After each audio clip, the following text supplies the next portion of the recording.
मित्रांनो नमस्कार, मी प्रकाश पोळे.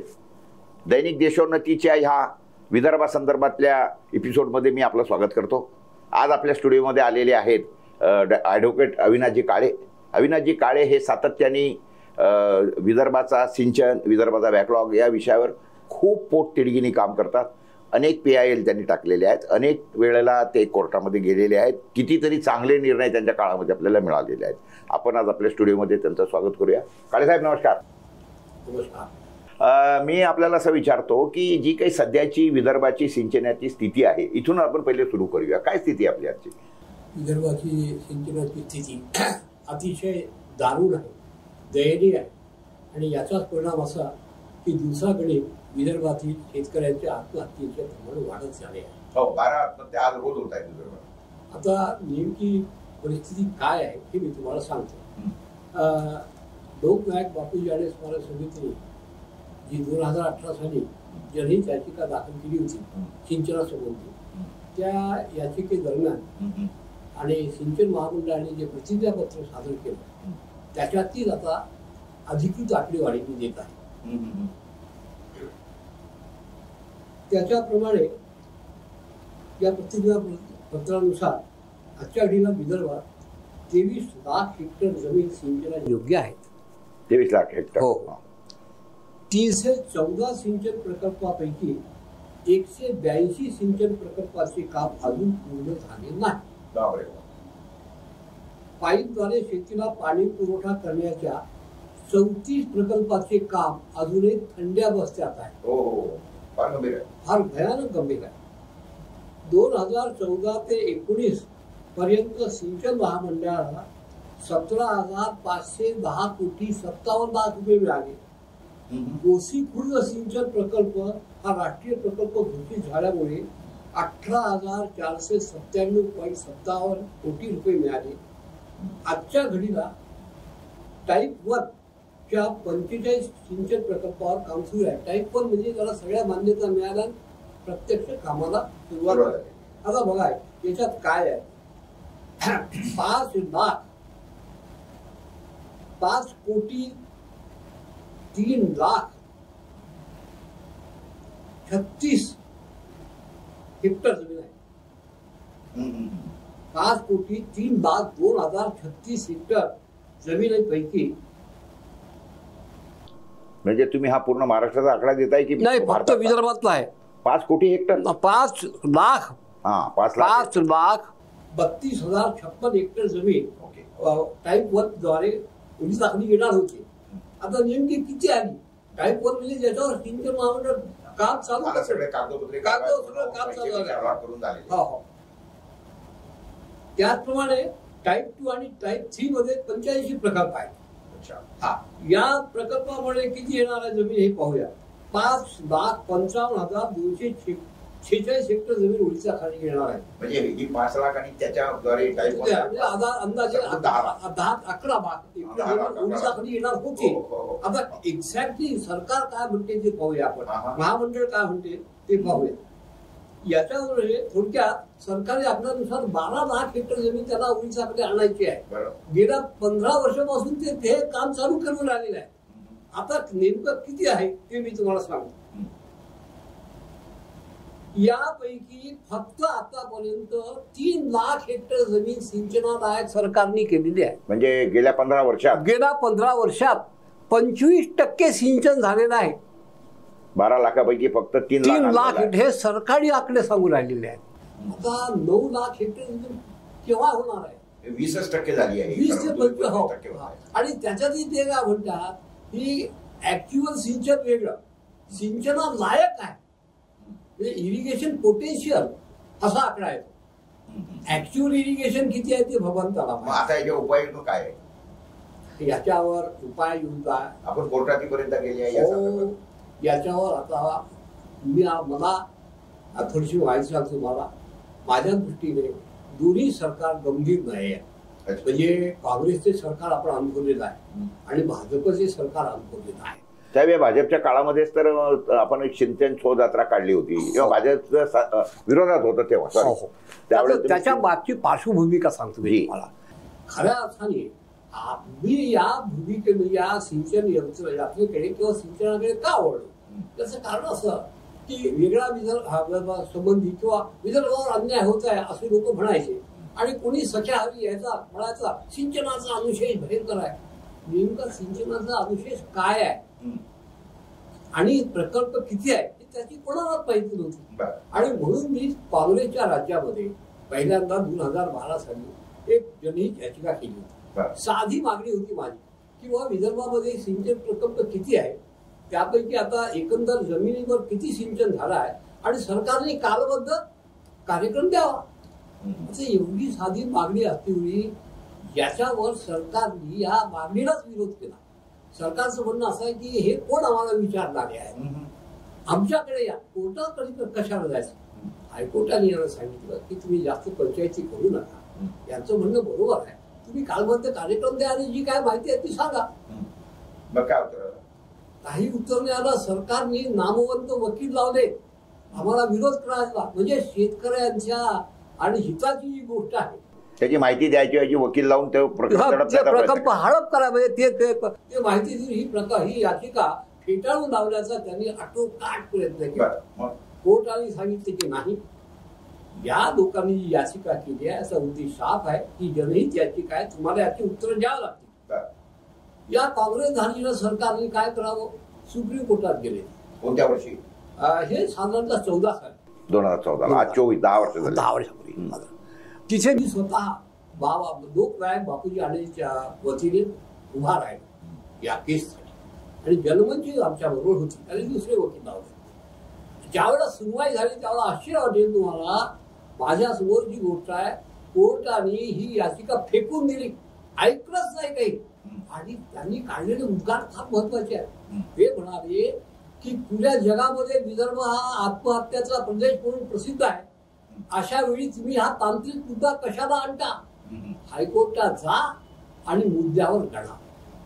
तेव्हा कुठे सरकार नाही काँग्रेसच्या सरकारला त्याचं डोकं ठिकाणावर आणि ते लढायला गेले.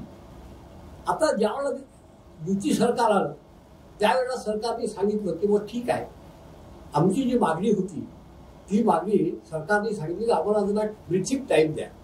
ब्रिथिंग टाईमने श्वास घ्यायला प्रयत्न आम्ही सगळं व्यवस्थित करणार आहे. काँग्रेसच्या सरकारने काही नाही केलं आता आम्ही करू. परंतु काँग्रेसचं सरकार असतानाच तुम्ही त्यावेळेला शोधून काढलं ना की 70,000 कोटीचा घोटाळा तिथे जनमंचनी काढला. बरोबर त्यांचं म्हणणं काय होतं बरोबर तुम्ही चांगला प्रश्न विचारला. सरकारचं म्हणणं काय होतं की यांनी सीबीआयची चौकशी करावं म्हणणार हे कोण पहिले यांनी FIR का नाही केला किंवा लोकनायक बापूजी आढे स्मारक समिती म्हणते की इतके काम नाही होणारे काही नाही होणारे. यांना विचारायचा अधिकार कोर्टामध्ये जाण्याचं काय कारण आमच्याकडे काय नाही आले. कोर्टाने त्यावेळेला फार महत्वाची टिप्पणी केली की जनहित याचिका ही इतर याचिकापेक्षा वेगळी आहे. जनतेच्या संबंधी महत्वाचे असलेले प्रश्न उपस्थित करण्याचा अधिकार जनहित याचिकेला दिलेला आहे आणि त्याच मुद्द्यावर आम्ही लढाई लढलो. आता मग कोर्टाने काय सांगितलं त्यावेळेला देवेंद्र फडणवीस सरकारच्या वकिलांनी सांगितलं की बाबा आम्ही आता ACB अँटी करप्शन ब्युरोद्वारा छगन भुजबळ सुनील तटकरे आणि अजित पवार या तिघांची चौकशी करू. मग आम्ही प्रश्न उपस्थित करू हे तिघच का हो बाकीचे जे कोणी ऑफिसर असतील जे कॉन्ट्रॅक्टर असतील त्यांचं काय. तेव्हा मग सरकारने सांगितलं ठीक आहे आम्ही या सगळ्या लोकांची चौकशी करू आणि आता आम्हाला जरा टाइम द्या आणि आम्हाला टाइम मिळाल्यानंतर मात्र आम्ही भरपूर प्रमाणात चांगलं काम दिला कोर्टाने. कोर्टाने सांगितलं ठीक आहे तुम्ही आता यांना टाइम देऊ आपण आणि यांनी जर काही काम नाही केलं तर परत तुम्ही कोर्टात येऊ शकता. अशा तऱ्हेने ही याचिका निकाली काढली. आता 5 वर्ष युतीचं सरकार होतं काय केलं तर सांगतो 14 साली हा निर्णय झाला. 14 ते 19 हो तर या 3 वर्षामध्ये आम्ही काय केलं 14 ते 19 मध्ये एक सिंचन शोध यात्रा काढली. याच्यामध्ये वेगवेगळ्या संघटना होत्या म्हणजे जनमंच होती वेद होती भारतीय किसान संघ होता आणि स्वदेशी जागरण मंच. आम्ही जवळजवळ 3 वर्ष 42, 43, 44 डिग्री तापमान असले 19 ते 20 सिंचन प्रकल्पाला भेट दिली. मोसी खुर्दची तर इतके हा बेहाल आहे की 2 कालवे आहेत तिथे, उजवा आणि डावा. तो एक कालवा जवळजवळ 90 किलोमीटरचा आहे. त्या कालव्यामध्ये इतकं रद्दीकाम होतं आणि आमच्या बरोबर पत्रकाराची टीम पण यायची. सगळं पाहिल्यानंतर आम्ही अतिशय उद्विग्न झालो. आम्हाला एकही असं धरण दिसलं नाही की ज्या धरणामधून पाणी सगळीकडे गेलेलं आहे, शेतकऱ्याला मिळालेलं आहे. एक तुम्हाला गंमत सांगतो, ज्यावेळेला आम्ही बेवडाचं प्रकल्प पाहायला गेलो ना, एक शेतकरी आला, साहेब माफ करा, या बेंगळा प्रकल्पामुळे आम्हाला काहीच फायदा होत नाही, हे जे तुम्ही जे कालवे काढल्या ते तात्काळ बंद करायला सांगा. आणि म्हटलं कसं काय, कालवे जर काढले तर लोकांना पाणी मिळेल. अहो कशाचं पाणी मिळते, कालव्यातून पाणी आल्यावर ते समोर जातच नाही, हे पाणी आमच्या शेतात येते. इतकं निकृष्ट दर्जाचं काम होतं. हे सगळं पाहिल्यानंतर परत एकदा लोकनायक बापूजी आणि स्मारक समिती आणि तिच्या जे अध्यक्ष अमृत दिवाण यांनी याचिका केली. आणि या याचिकेत आम्ही स्पष्ट सरकारला सांगितलं, कोर्टाला सांगितलं की आता बंद झालं, कोर्टाने आता एक एक्सपर्ट कमिटी नेमावी आणि या एक्सपर्ट कमिटीने सगळं पाहावं काय काय चालू आहे. त्याचं कारण असं की आम्ही पाहिलेली परिस्थिती आणि सरकार सांगत असलेली परिस्थिती या जमीन आसमानचा फरक आहे. तेव्हा जनतेच्या हिताच्या दृष्टीने आणि कोर्टाने एक तज्ञ कमिटी नेमावी आणि या तज्ञ कमिटीद्वारा जे काही त्यांना फाइंडिंग असतील, ज्या काही सूचना असतील, त्या सूचनांचा विचार करून कोर्टाने आणि सरकारला योग्य ती ऑर्डर करावी. आणि यानुसार पुन्हा हे पुन्हा कमिटी स्थापन व्हायचीच होती. पुन्हा केस चालू झाली. In the mean while corona आला. आश्चर्य म्हणजे सरकारने जे प्रतिज्ञापत्र दाखवलं, सरकार कोणते असं गंभीर नाही आहे. विदर्भाच्या बाबतीमध्ये सरकार गंभीर नाही आहे, निष्क्रिय आहे आणि थापेबाजी करते. दोन्ही प्रकारचा अनुभव आम्हाला आलेला. या सरकारने ऍफिडेव्हिटवर सांगितलं सगळेच्या सगळे प्रकल्प आम्ही 2022 पर्यंत पूर्ण करू. सांगा, ऍफिडेव्हिटीला कोर्ट लावा. आम्हाला मी थक्क झालो. त्याच्यानंतर ज्यावेळेला कोर्टामध्ये मी गेलो त्यावेळेला कोर्टाने आपणहून हे सगळं पाहिल्यानंतर आपणहून कोर्टाने त्याची गंभीर दखल घेतली आणि म्हटलं की ह्या ठिकाणी हे प्रकरण अतिशय गंभीर आहे आणि सिंचन महामंडळ काय करणार आहे. या सिंचन महामंडळाला पैसा कोण देतो, शासन देतं. तेव्हा आता आणि याच्याशी संबंधित अनेक सरकारचे विभाग संबंधित आहे. तेव्हा आता प्रत्यक्ष मुख्य सचिवांनी प्रतिज्ञापत्र सादर केलं पाहिजे आणि दाखवलं पाहिजे की काय परिस्थिती आहे विदर्भाची, खरंच काय करून राहिले का.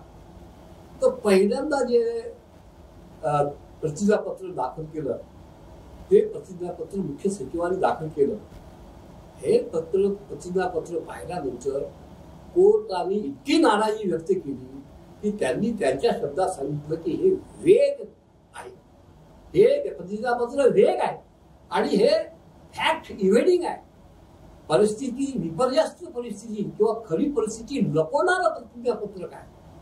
तेव्हा माननीय उच्च न्यायालयाने सरकारला सांगितलं की ताबडतोब तुम्ही आता मुख्य सचिवाला हजर करा, न्यायालयात हजर करा. आणि न्यायालयात हजर केल्यानंतर कॉम्प्रिहेन्सिव्ह ऍफिडेव्हिट द्या.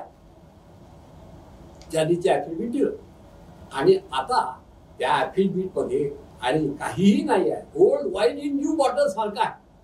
त्यांच्या ऍफिडेव्हिट मध्ये देखील हेच सांगितलं आहे, जे प्रतिज्ञापत्र फार काही विशेष फरक नाही आहे. आणि आश्चर्य म्हणजे त्यांनी काय सांगितलं, आता मी सांगतो. आपण सरकार म्हणते की आम्हाला पैसा मिळाला नाही, पैशाची पॉसिटी ऑफ फंड असं लिहिलेलं आहे त्यांनी. आणि दुसरीकडे यांच्या ऍफिडेव्हिट मध्ये असं सांगितलेलं आहे की किती पैसा मिळालेला पैसा यांनी खर्च नाही केला.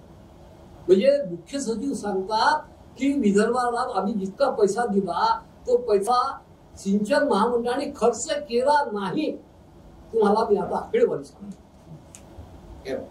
गेल्या 10 वर्षात अंदाजपत्रकामध्ये 20,617 कोटी 89 लाख रुपयाची तरतूद केली. जनरली 21,000 कोटी रुपये दिले, पण 14,324 कोटी रुपये सिंचन महामंडळाने खर्च केले. म्हणजे 20,000 कोटी रुपये देखील सिंचन महामंडळ खर्च करून राहिलं विदर्भात. 7,000 कोटी रुपये त्यांच्याकडे पडून राहिले. वापस आले बरं. आणि दुसरीकडे म्हणते की आम्हाला पैसे नाही, यांना काहीच करायचं नाही. म्हणजे थोडक्यात ॲपॅथी, इनॅक्टनेस ऑन पार्ट ऑफ गव्हर्नमेंट, बाकी काही नाही आहे. बरं, काय त्यामुळे- सांगायचं या सगळ्या संदर्भामध्ये की मध्यंतरी मला आठवतं की बी टी देशमुख साहेबांनी 1 दिवसाचं अधिवेशन घेतलं होतं या सिंचनाच्या अनुशेषावर, आणि गव्हर्नरनी त्याच्या संदर्भामध्ये मान्य करून सिंचनाचा अनुशेष मान्य केला, आणि तो अनुशेष हे प्रायोरिटीने भरून द्यावा अशा हे केल्या होत्या. तर हा कधीचा काळ आपल्याला आठवतो आणि त्याचं काय झालं? त्या काळ मला खरंच त्या काळाचं आठवत नाही, पण तुम्ही आता प्रत्यक्ष पहा ना. प्रत्यक्ष मी तुम्हाला आकडेवारी दिली सरकारची की 21,000 कोटी रुपये देऊ या सरकार, म्हणजे ही नियत आहे. आणि 14,000 कोटी तुमच्या बरोबर खर्च केले आहेत का याचा काही हिशोब त्यांनी अफिडेव्हिट मध्ये दिलेला आहे सगळं. हा, आणि म्हणजे हा विदर्भाच्या जनतेला घोर अपमान आहे. एकीकडे शेतकरी सिंचनाअभावी तडफडत आहेत, मरत आहे, आणि दुसरीकडे कोणत्या वर्षी दिलाय? हे आता दिलेलं आहे या आता म्हणजे? मार्च 2024. अच्छा, ओके. आता याच्यावर मी उत्तर दाखल केलेलं आहे. आता याच्यानंतर दुसरी भयानक स्थिती सांगतो तुम्हाला. काही प्रकल्प हे व्यपगत झाले, 13 प्रकल्प व्यपगत झाले. व्यपगत म्हणजे ते कधीच आता होणार नाही. अच्छा, त्याच्या सरकारने कॅन्सल केलेलं आहे. हे साईट इज नॉट फिजिबल. त्याच्यामुळे जवळजवळ 60,000 हेक्टर जमीन आपली जी सिंचनायोग्य आहे, जिला पाणी मिळू शकते, ती कधी सिंचनापासून येणार नाही. त्याच्यानंतर 10 प्रकल्प असे आहेत वनबाधित आहे. 15 वर्षापासून वनबाधित प्रकल्प आहे, अजून काहीच निर्णय होऊन झाला. आता या वनबाधित प्रकल्पापैकी तुम्हाला सांगतो 2 प्रकल्प मी सांगतो. केवळ 10 हेक्टर जमीन आहे, ती जर जंगल खात्यातून सुटली, मोकळी केली, तर 10,000 हेक्टर जमीन ओलीचा खाली येऊ शकते. मग काय प्रॉब्लेम आहे वन खात्याला?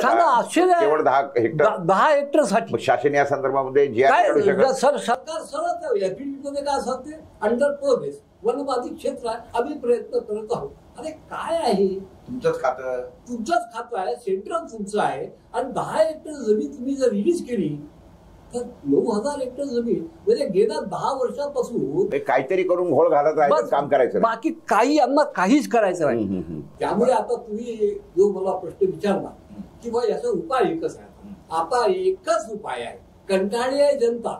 या आत्महत्या जर थांबवायच्या असतील, आता मला सांगा, महामार्ग काढला, समृद्धी महामार्ग काढला, त्याच्यासाठी 75,000 कोटी आहे त्यांच्या.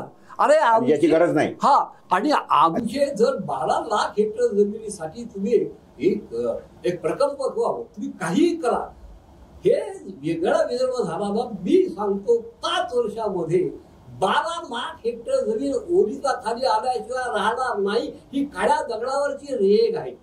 त्या समृद्धी महामार्गामुळे तर उलट लोकांच्या जमिनीमधून पाण्याचे निचरेचे प्रॉब्लेम आले. त्याचबरोबर मधातून ते भिंतीसारखा रस्ता झाल्यामुळे इकडचा मनुष्य तिकडे जाऊ शकत नाही, तिकडचा इकडे येऊ शकत नाही, मजूरचे प्रॉब्लेम झाले. शेतकरी त्यांचा ट्रॅक्टर बैलबंडी घेऊन जाऊ शकत नाही. त्या समृद्धी महामार्गावर हे लिहिलेलं आहे की याच्यावरून ट्रॅक्टर बैलबंडी नेण्यास मनाई आहे. सांगा, मोटरसायकल, पैदल, म्हणजे काय आहे. आणि एकीकडे म्हणतात की तो समृद्धी महामार्ग याच्यामुळे महाराष्ट्राचं ग्रामीण चित्र बदलेल. अरे ग्रामीण चित्र बदलेल म्हणजे ते बरोबर आहे. याचा अर्थ बदलेल म्हणजे अजून खराब होईल असा अर्थ आहे त्याचा. मी खेड्यातला माणूस आहे, स्वतः शेतकरी आहे. मी सांगतो तुम्हाला सर, याचे आता आर्थिक आयाम सांगू आपण. आता माझं म्हणणं असं आहे की एक हेक्टर जमीन जर ओलीचा खाली आली तर 4 लोकांना वर्षभर रोजगार मिळतो. बरोबर. जर 12 लाख हेक्टर जमीन ओलीचा खाली आली तर 50 लाख लोकांना सरळ रोजगार मिळणार आहे.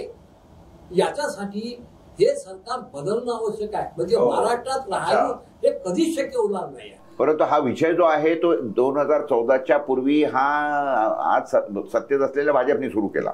नंतरच्या काळामध्ये भाजपचं सरकार आलं, त्यांनी त्याच्यात काही केलं नाही. त्याच्यानंतर मग युती म्हणजे आघाडीचं सरकार आलं. कोणतेही, मी सांगतो ना तुम्हाला, कोणतेही सरकार येऊ द्या, कोणतंही, म्हणजे राजकीय इच्छाशक्तीचा अभाव आहे तुमचं म्हणणं. किंवा हे लोक सगळे जेव्हा सत्तेत नसतात त्यावेळेला हा प्रश्न घ्यायचा, सत्तेत आले की प्रश्नाला विसरतात. आता मी जर म्हणतो, जर खरंच विदर्भातल्या नेत्यांना, काँग्रेसच्या आणि भाजपच्या 2 प्रमुख पक्ष आहेत, जर थोडी बहुत जर इमानदारी यांच्यामध्ये असेल, थोडी बहुत जर नैतिकता यांच्यामध्ये असेल, थोडी बहुत जर भूमिपत्राविषयी सहानुभूती म्हणण्यापेक्षा असला असेल, तर खऱ्या अर्थाने यांनी आपल्या वचननाम्यामध्ये दोन्ही पक्षांनी वेगळ्या विदर्भाचं वचननाम्यामध्ये अंतर्भाव केलाच पाहिजे. ते म्हणजे एक राज्य सरकारचा विषय नाही ना तो. नाही, हा जरी राज्य सरकारचा विषय नसला तरी समजा उद्या हे जर सत्तेवर आले तर हे सरकार केंद्राला दबाव आणू शकते ना, किंवा हे बघा आमचं आम्ही म्हणतो प्रयत्न करू शकते ना. ठीक आहे ना. तर आता दुसरं मला सांगा की सध्याच्या घडीला नदी जोड प्रकल्पाची खूप चर्चा चालू आहे, तर याच्या संदर्भामध्ये थोडक्यात आपलं काय मत आहे जरा सांगा. अरे म्हणजे हे खरोखर फिजिबल आहे का? आहे. अच्छा, हा फिजिबल आहे. सरकार याचं कार्य, याची भूमिका त्याच्यासाठी सरकार जवळपास 80,000 कोटीचा प्रकल्प आहे असं त्यांचं म्हणणं आहे. तुम्हाला एक मी सांगतो, डिटेल्स देतो मी. महाराष्ट्र सरकारने आणि राष्ट्रीय जल आयोग प्राधिकरणाला पत्र लिहिलं होतं की आम्हाला काही नदी जोड प्रकल्प करायचे आहे. त्यांनी 10-12 काहीतरी सुचवले होते, तर तुम्ही त्याच्यासाठी DPR मधून आम्हाला द्या. म्हणजे महाराष्ट्र सरकारच्या विनंती वरून आणि जल आयोग प्राधिकरणाने DPR बनवून दिला 2018 साली. 2018 पासून 2024 पर्यंत नुसता थंड्या धूळ खात पडलेला हा DPR. त्यावेळेला त्याची किंमत 60,000 कोटी होती या नदी जोड प्रकल्पाची. आता 80,000 कोटी, आज 85,000 80 ते 85,000 कोटी झालेली आहे. गरज नसलेल्या समृद्धी महामार्गासाठी 75,000 कोटी रुपये सरकार कर्ज घेऊ शकते, पण याच्यासाठी ज्याच्यामुळे महाराष्ट्रामध्ये 50 लाख रोजगार निर्माण होऊ शकतो असे प्रकल्प करायची सरकारला गरज वाटत नाही. आणि दुसरी गोष्ट अशी आहे की दरवर्षी ते घोषणा करतात की आम्ही असं करून काहीच नाही राहिलेले आहे. लाडक्या बहिणीसाठी 45,000 कोटी आहे सरकार. आता तो प्रश्न, माझा जो विषय आहे हा याच्यासाठी संबंधित मी बोलू लागलो. वस्तुस्थिती काय हे झालेलं आहे. आता या नदी जोड प्रकल्पामुळे सगळ्यात जास्त फायदा पश्चिम विदर्भाला होणार. पश्चिम विदर्भाची भूमिका असते, बरोबर आहे, किंवा विदर्भ नागपूरलाच आहे का? नाही. हा जर नदी जोड प्रकल्प झाला तर पश्चिम विदर्भ हा लबालब होईल, मालामाल. हे मी नाही म्हणालो, हा DPR सांगतो. याचा अर्थ पश्चिम विदर्भातल्या लोकांनी या सगळ्या संदर्भामध्ये लढा चालू करणं हे अत्यंत गरजेचं. आता याच्यामध्ये या प्रकल्पामुळे एक्झॅक्टली काय होईल सांगतो थोडक्यात. हा प्रकल्प झाला नागपूर, वर्धा, अमरावती, अकोला, बुलढाणा या जिल्ह्यातील 3,71,277 हेक्टर, म्हणजे जवळजवळ 4 लाख हेक्टर जमीन ओडिशाकडे. काही धरण बिरण बांधायची कारणच नाही आहे. आपल्या जगामधलं एक मी आश्चर्य समजतो की लोक पाण्यासाठी लढाया करतात. येथे वैनगंगा पाणी म्हणजे पुराचं पाणी आहे, वैनगंगा नदीचं 50% पाणी वाया जाऊन राहिलेलं आहे. म्हणजे 50% पाणी वाया जाऊन राहिलं आणि 50% पाणी तेलंगणाने घेतलेलं आहे. म्हणजे आपलं पाणी आणि तेलंगणाने घेतलं आणि त्याने 8 लाख हेक्टर जमीन सिंचनाखाली आणली. नदी आपली, पाणी आपलं. हे राज्यकर्त्यांनी कसं काय दिलं? हे राज्य आता हेच तर समजून नाही राहिलं. विदर्भातले लोक झोपलेले आहेत, विदर्भातले नेते झोपले. म्हणूनच 8 लाख हेक्टर जमीन त्यांनी ओडिशाकडे आणून मिडीगट्टा धरण पूर्ण केलं आणि त्या धरणाचे परिणाम आपल्याला भोगावे लागले आहे. कारण ते धरणातून बॅकवॉटर जे येते त्यातलं आता जमिनी खराब होऊन राहिल्या. म्हणजे असा इतका उदार प्रदेश फक्त विदर्भात असू शकतो. बरं, आता मला सांगा की याच्यामध्ये आता शेवटी एक न्यायालयीन लढा आपण लढता आहात. दुसरं याच्यासाठी मग जन आंदोलन हा एक तिसरा विषय आहे. आणि दुसरी गोष्ट म्हणजे या सगळ्या संदर्भामध्ये सत्ता बदल हा आपण एक दुसरा विषय सुचवलेला आहे. वेगळा विदर्भ करण्याचा सत्ता बदल. याच्यासाठी सत्ता बदल मला एवढंच म्हणायचं आहे की याच्यासाठी कोणत्याही पक्ष येऊ द्या, शेवटी ते लोक विदर्भातलेच आहेत ना. काँग्रेसचे असो की भाजपचे असो, विदर्भातली मंडळीचं ते विदर्भातले आहेत. तेव्हा त्यांनी आता मानवतेच्या दृष्टिकोनातून आणि संविधानिक हक्काच्या right to live with dignity आम्हाला जगण्याचा अधिकार संविधानानं दिला. पण हे सरकार ते कोणते असो फक्त मरण्याचा अधिकार देऊन राहिलेला. त्यामुळे मरणाचे जे आहे लोक, शेतकरी जे आत्महत्या करतायत, त्या शेतकऱ्यांच्या आत्महत्यांचे जे पैसे आहेत ते सुद्धा सध्याच्या घडीला सरकार देत नाही. कारण ते म्हणतात की आमच्याकडे पैसे नाही, कारण त्यांना लाडक्या बहिणी वगैरेच्या योजना चालवायच्या असल्यामुळे. ही सुद्धा मध्यंतरी पेपरमध्ये बातमी आली होती. मित्रांनो, आज या सगळ्या संदर्भामध्ये अतिशय सांगोपांग अशी चर्चा झाली. काळे साहेबांचा लढा हा खूप जोरामध्ये चालू आहे. उद्याही त्यांचं या सगळ्या संदर्भामध्ये कोर्टामध्ये एक तारीख आहे. त्या तारखेचं काय होत आहे ते आपण नक्कीपणे बघूया. आणि या सगळ्या संदर्भामध्ये अजून माहिती घेण्यासाठी आपण सातत्याने काळे साहेबांना आपल्या स्टुडिओमध्ये बोलत राहूया. धन्यवाद, नमस्कार. आणि काळे साहेब नमस्कार, आपण खूप चांगली माहिती दिली. जय भारत. जय याकरता विदर्भवासियांच्या माध्यमातून आपल्याला आम्ही धन्यवाद देतो. जय भारत, जय विदर्भ. धन्यवाद. मी आपल्याला तुम्ही पण आपल्याला धन्यवाद यासाठी देतो की आपल्या या चॅनलद्वारे करोडो विदर्भवासियांची जी मूक विरोध आहे त्यांचा, जे त्यांचं आक्रंदन आहे ते तमाम जनतेसमोर जाईल आणि काही ना काही सरकारला बुद्धी येईल अशी मी प्रार्थना करतो ईश्वराला.